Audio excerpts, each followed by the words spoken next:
ਸਤਿ ਸ਼੍ਰੀ ਅਕਾਲ ਜੀ ਦੋਸਤੋ, ਇੱਕ ਵਾਰ ਫੇਰ ਤੋਂ ਤੁਹਾਡਾ ਸਵਾਗਤ ਹੈ ਤੁਹਾਡੇ ਆਪਣੇ ਚੈਨਲ ਜ਼ਿੰਦਗੀ ਜ਼ਿੰਦਾਬਾਦ ਦੇ ਵਿੱਚ। ਅੱਜ ਦੇ ਬਲੌਗ ਦੇ ਵਿੱਚ ਆਪਾਂ ਤੁਹਾਨੂੰ ਲੈ ਕੇ ਆਏ ਹਾਂ ਲੁਧਿਆਣੇ ਸ਼ਹਿਰ ਦੇ ਵਿੱਚ ਪੰਜਾਬ ਐਗਰੀਕਲਚਰ ਯੂਨੀਵਰਸਿਟੀ ਦੇ ਵਿੱਚ ਸਥਿਤ ਪੇਂਡੂ ਜੀਵਨ ਦਾ ਅਜਾਇਬ ਘਰ ਦਿਖਾਉਣ। ਆਓ ਫਿਰ ਦੇਖੀਏ ਪੇਂਡੂ ਜੀਵਨ ਦਾ ਅਜਾਇਬ ਘਰ, ਜਿਹੜਾ ਸਾਡੇ ਵਿਰਸੇ ਦੀ ਬਾਤ ਪਾਉਂਦਾ ਹੈ। ਵਿਰਸਾ ਉਹ ਜਿਹਨੂੰ ਅਸੀਂ ਵਿਸਾਰ ਚੁੱਕੇ ਹਾਂ, ਜਿਹੜਾ ਸਾਥੋਂ ਵਿਸਰ ਚੁੱਕਿਆ ਹੈ। ਇੱਥੇ ਉਹ ਚੀਜ਼ਾਂ ਅੱਜ ਵੀ ਬੜੀ ਖੂਬਸੂਰਤੀ ਨਾਲ ਸਾਂਭੀਆਂ ਹੋਈਆਂ ਨੇ, ਜਿਨ੍ਹਾਂ ਨੂੰ ਵੇਖ ਕੇ ਸਾਡਾ ਮੂੰਹ ਅੱਡੇ ਦਾ ਅੱਡਿਆ ਰਹਿ ਜਾਂਦਾ ਹੈ। ਸਾਡੇ ਦਾਦੇ ਪੜਦਾਦੇ, ਲੱਕੜ ਦਾਦੇ, ਨੱਕੜ ਦਾਦੇ ਵੇਲੇ ਦੀਆਂ ਇਹ ਚੀਜ਼ਾਂ ਅੱਜ ਵੀ ਸਾਨੂੰ ਹੈਰਾਨ ਕਰਦੀਆਂ ਨੇ। ਆਪਣੇ ਆਪ ਦੇ ਵਿੱਚ ਇੱਕ ਖਿੱਚ ਹੈ ਇਹਨਾਂ ਦੇ ਵਿੱਚ, ਅਜੀਬ ਜਿਹੀ ਕਲਾਤਮਕਤਾ ਹੈ। ਹੁਣ ਜਿੱਦਾਂ ਇਹ ਚੁੱਲ੍ਹਾ ਬਣਿਆ ਹੋਇਆ, ਅੱਜ ਘਰਾਂ 'ਚ ਛੋਟੇ ਛੋਟੇ ਕਿਚਨ ਬਣ ਗਏ ਨੇ, ਬਟ ਜੋ ਨਜ਼ਾਰਾ ਪਿੰਡਾਂ ਦੇ ਵਿੱਚ ਅੱਜ ਵੀ ਕਈ ਜਗ੍ਹਾ ਐਸੇ ਖੁੱਲ੍ਹੇ ਡੁੱਲੇ ਚੁੱਲ੍ਹੇ ਚੌਂਕੇ ਮਿਲ ਜਾਂਦੇ ਨੇ। ਇਹਨਾਂ ਵਿੱਚ ਬਹਿ ਕੇ ਰੋਟੀ ਖਾਣ ਦਾ ਨਜ਼ਾਰਾ ਆਉਂਦਾ ਹੈ। ਇੱਥੇ ਰੋਟੀ ਪੱਕੀ ਹੋਈ ਜਿਹੜੀ ਰੋਟੀ ਹੈ ਉਹਨੂੰ ਖਾਣ ਦਾ ਨਜ਼ਾਰਾ ਆਉਂਦਾ ਹੈ। ਉਹ ਕਿਸੇ 5 ਸਟਾਰ ਹੋਟਲ 'ਚ ਨਹੀਂ ਮਿਲਦਾ।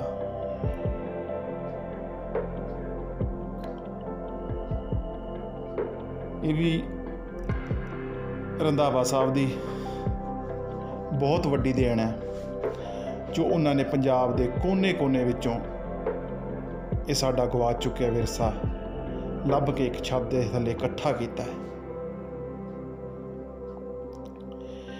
ਜਿਹੜਾ ਵੀ ਸਾਡੇ ਸੱਭਿਆਚਾਰ ਨੂੰ, ਸਾਡੇ ਪੰਜਾਬ ਨੂੰ ਪਿਆਰ ਕਰਦਾ ਹੈ, ਉਹਦੀ ਰੂਹ ਇੱਥੇ ਆ ਕੇ ਜ਼ਰੂਰ ਖਿੜ ਜਾਂਦੀ ਹੈ, ਰੂਹ ਜ਼ਰੂਰ ਨਸ਼ਾ ਜਾਂਦੀ ਹੈ।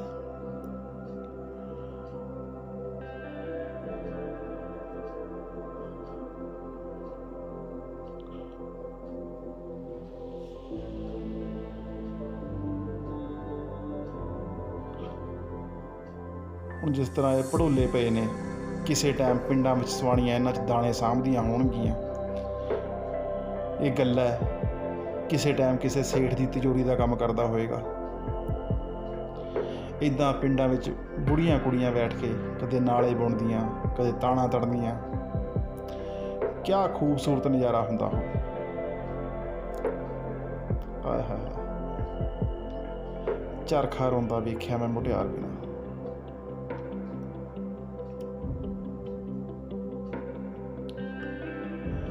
ਵਾਕਿਆ ਹੀ ਰੰਧਾਵਾ ਸਾਹਿਬ ਬਹੁਤ ਬਾਕਮਾਲ ਕੰਮ ਕਰਕੇ ਗਏ ਨੇ।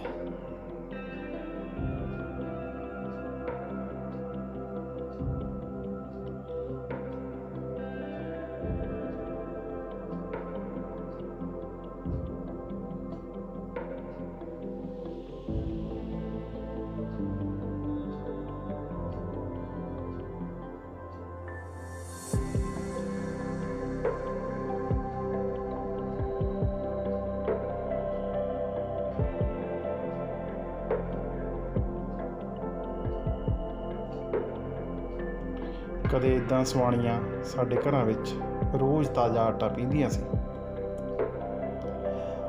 ਅੱਜ ਕੱਲ੍ਹ ਤਾਂ ਸਾਰੇ ਅਸੀਂ ਥੈਲੀਆਂ 'ਚ ਬੰਦ ਆਟਾ ਖਾਣਾ ਗਿੱਝ ਗਏ ਹਾਂ। ਸਵੇਰੇ ਉੱਠ ਕੇ ਇਸੇ ਚਾਟੀ 'ਚ ਕਦੇ ਮਧਾਣੀ ਪੈਂਦੀ ਸੀ।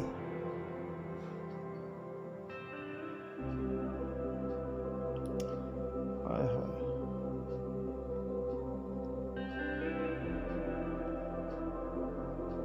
ਢੱਡ ਸਰੰਗੀਆਂ ਅੱਜ ਵੀ ਪੰਜਾਬੀਆਂ ਦੀ ਜਿੰਦ ਜਾਨ ਨੇ। ਜੋ ਇਸ ਰੇਡੀਓ 'ਚ ਖਬਰਾਂ ਸੁਣਨ ਦਾ ਔਰ ਪੁਰਾਣੇ ਗੀਤ ਸੁਣਨ ਦਾ ਮਜ਼ਾ ਆਉਂਦਾ ਸੀ ਨਾ, ਸਹੁੰ ਰੱਬ ਦੀ, ਅੱਜ ਉਹ ਡੀਜੇ 'ਤੇ ਗਾਣੇ ਸੁਣਨ ਦਾ ਵੀ ਸਵਾਦ ਨਹੀਂ ਆਉਂਦਾ। ਇਹ 19ਵੀਂ ਸਦੀ ਦੇ ਸਿੱਕੇ ਨੇ।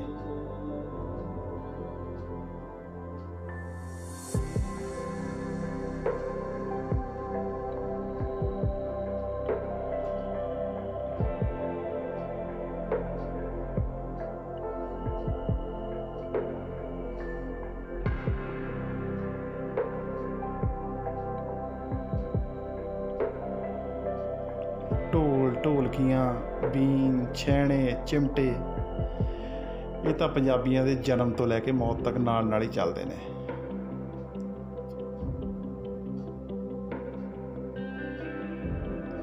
ਅੱਜ ਇਹਨਾਂ ਫੱਟੀਆਂ ਦੀ ਜਗ੍ਹਾ ਕਾਪੀਆਂ ਨੇ ਲੈ ਲਈ ਹੈ, ਪਰ ਜੋ ਨਜ਼ਾਰਾ ਫੱਟੀ ਲਿਖ ਕੇ ਆਉਂਦਾ ਸੀ ਨਾ, ਜੋ ਲਿਖਾਵਟ ਬਣਦੀ ਸੀ, ਉਹ ਅੱਜ ਦੇ ਬੋਲ ਪੈਨਾਂ ਨਾਲ ਜੈਲ ਪੈਨਾਂ ਨਾਲ ਕਦੇ ਨਹੀਂ ਬਣਦੀ।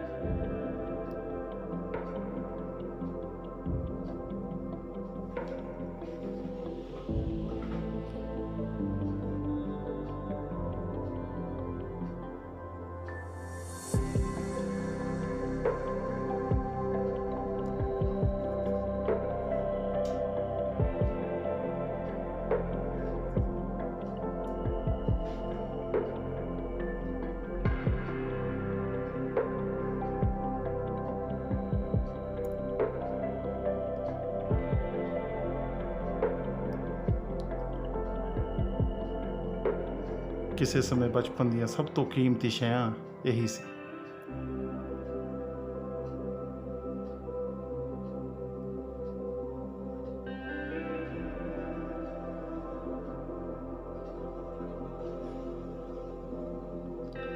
ਇਹ ਵੀ ਟਕੂਏ ਛਵੀਆਂ ਗੰਡਾਸੀਆਂ ਇਹ ਵੀ ਪੰਜਾਬ ਦੀ ਵਿਰਾਸਤ ਦਾ ਇੱਕ ਹਿੱਸਾ ਨੇ, ਕਿਉਂਕਿ ਪੰਜਾਬੀਆਂ ਦਾ ਸੁਭਾਅ ਮੁੱਢ ਤੋਂ ਹੀ ਥੋੜ੍ਹਾ ਬਾਗੀ ਰਿਹਾ ਹੈ।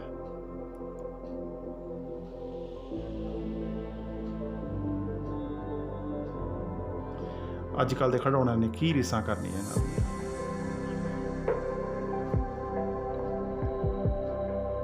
ਇਹ ਕਿਸੇ ਧੀ ਦੇ ਦਾਜ ਵਿੱਚ ਆਇਆ ਸੰਦੂਕ ਹੋ,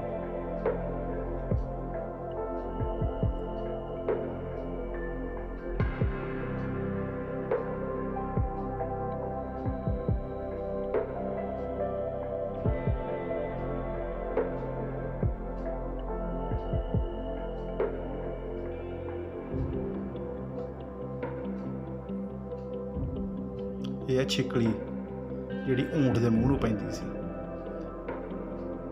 ਅੱਜ ਵੀ ਕਹਿੰਦੇ ਆ ਨਾ ਕਿ ਮੂੰਹ ਨੂੰ ਛਿੱਕਲੀ ਪਾ ਕੇ ਰੱਖ।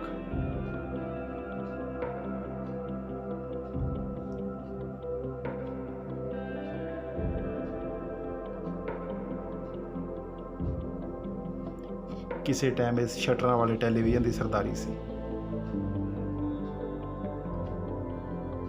ਇਹ ਹੈ ਤੇਲ ਪੀੜਨ ਵਾਲਾ ਕੋਲੂ, ਇਹ ਹੈ ਤੇਲ ਵਾਲਾ ਕੁੱਪਾ,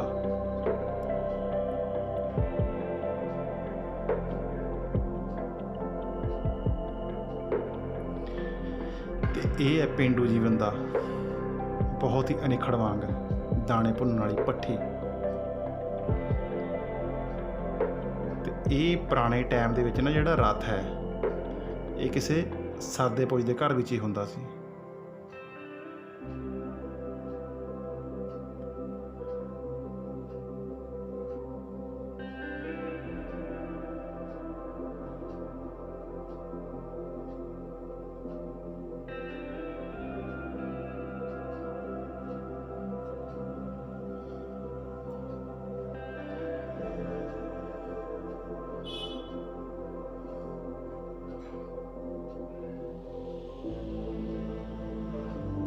ਇਹ ਤਸਵੀਰਾਂ ਰੰਧਾਵਾ ਸਾਹਿਬ ਦੀ ਮਿਹਨਤ ਨੂੰ ਬਿਆਨ ਕਰਦੀਆਂ ਨੇ। ਉਹਨਾਂ ਨੇ ਕਿਸ ਤਰ੍ਹਾਂ ਥਾਂ ਥਾਂ 'ਤੇ ਘੁੰਮ ਕੇ ਇਹ ਸਮਾਨ ਇਕੱਠਾ ਕੀਤਾ, ਇਸ ਅਜਾਇਬ ਘਰ ਦਾ ਡਿਜ਼ਾਈਨ ਇਕੱਠਾ ਕੀਤਾ, ਅਲੱਗ-ਅਲੱਗ ਜਗ੍ਹਾ ਤੋਂ ਘੁੰਮ ਕੇ ਉਹਨਾਂ ਨੇ।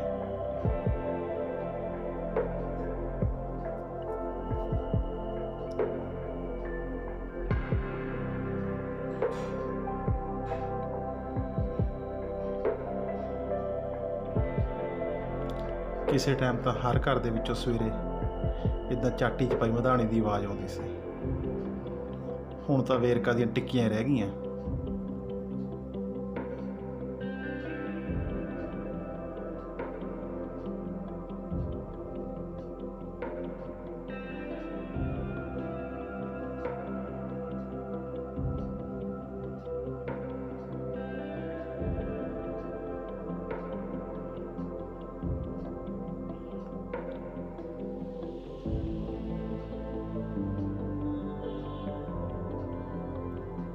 ਕਦੇ ਇੱਦਾਂ ਤੀਆਂ ਦੇ ਵਿੱਚ ਕੁੜੀਆਂ ਬਹਿ ਕੇ ਫੁਲਕਾਰੀਆਂ ਕੱਢਦੀਆਂ ਸੀ, ਆਪਣਾ ਦਾਜ ਜੋੜਦੀਆਂ ਸੀ।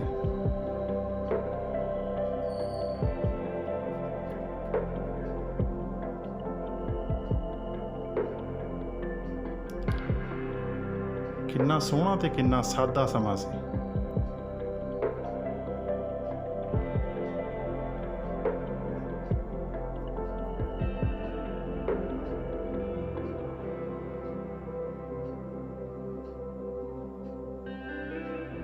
ਕੂਕੇ ਚਰਖਾ ਵਿਛਣੀਏ ਤੇਰਾ, ਲੋਕਾਂ ਭਾਣੇ ਮੋਰ ਕੂਕਦਾ।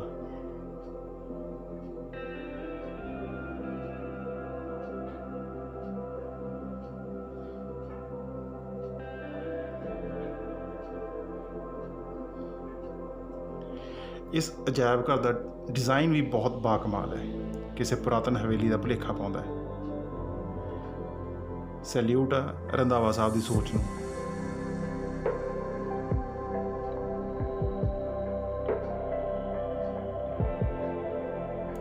ਕਿਸੇ ਸਮੇਂ ਇਸ ਦੇਗੇ ਵਿੱਚ ਕੁਇੰਟਲਾਂ ਦੇ ਹਿਸਾਬ ਨਾਲ ਅਨਾਜ ਰਿੱਝਦਾ ਹੋ, ਚੌਲ ਬਣਦੇ ਹੋਣ, ਦੇਗੇ ਚੜ੍ਹਦੇ ਹੋਣਗੇ, ਦਾਲਾਂ ਬਣਦੀਆਂ ਹੋਣਗੀਆਂ।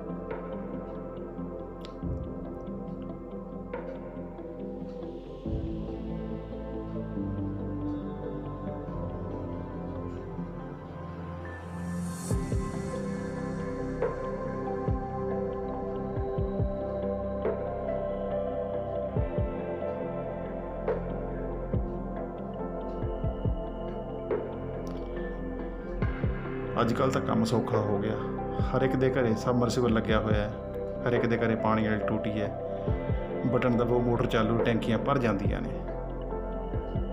ਕਿਸੇ ਸਮੇਂ ਖੂਹ ਹੀ ਪਾਣੀ ਦਾ ਸਰੋਤ ਹੁੰਦੇ ਸੀ। ਖੇਤਾਂ ਦੀ ਪਿਆਸ ਵੀ ਇਹ ਬੁਝਾਉਂਦੇ ਸੀ ਤੇ ਹਰ ਬਸ਼ਰ ਦੀ ਪਿਆਸ ਇਹੀ ਖੂਹ ਪੂਰਦੇ ਸੀ।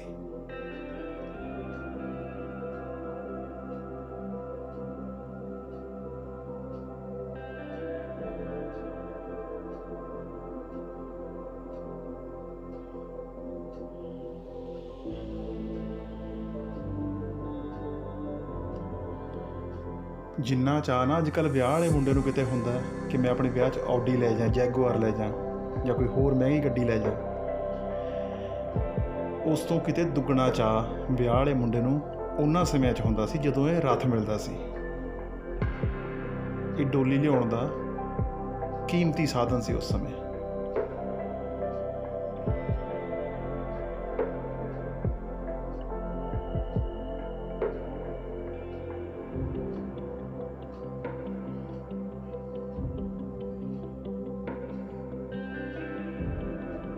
ਇਹਨੂੰ ਕੋਈ ਘਲਾੜੀ ਵੀ ਕਹਿ ਦਿੰਦੇ ਆ, ਕਈ ਵੇਲਣਾ ਕਹਿ ਦਿੰਦੇ ਆ, ਗੰਨੇ ਦਾ ਰਸ ਕੱਢਣ ਦੇ ਲਈ।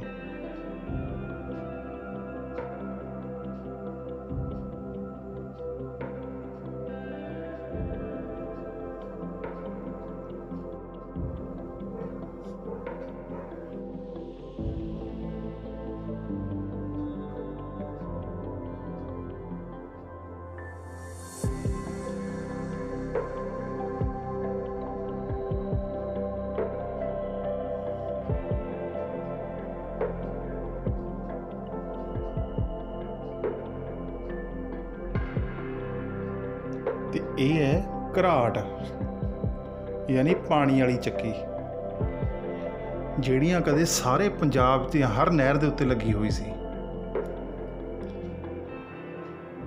ਸਿਆਣੇ ਬਜ਼ੁਰਗ ਕਹਿੰਦੇ ਨੇ ਕਿ ਇਹਦੇ ਆਟੇ ਦੀ ਤਸੀਰ ਬਹੁਤ ਠੰਡੀ ਹੁੰਦੀ ਹੈ, ਜਿਹੜੀ ਪੇਟ ਲਈ ਬਹੁਤ ਅੱਛੀ ਹੈ। ਜਿਹੜਾ ਅੱਜ ਦਾ ਆਟਾ ਅਸੀਂ ਬਿਜਲੀ ਵਾਲੀ ਚੱਕੀ ਦਾ ਖਾਂਦੇ ਹਾਂ, ਉਹਦੀ ਤਸੀਰ ਗਰਮ ਹੁੰਦੀ ਹੈ।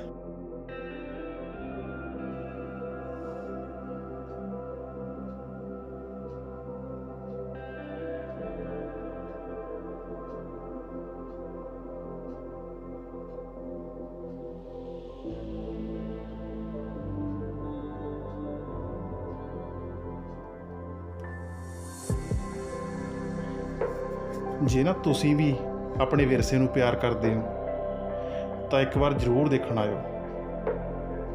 ਸੱਚੀ ਪੰਜਾਬ ਦੇ ਅਲੋਪ ਹੋ ਚੁੱਕੇ ਵਿਰਸੇ ਦੀ ਬਾਤ ਪਾਉਂਦਾ ਇਹ ਅਜਾਇਬ ਘਰ।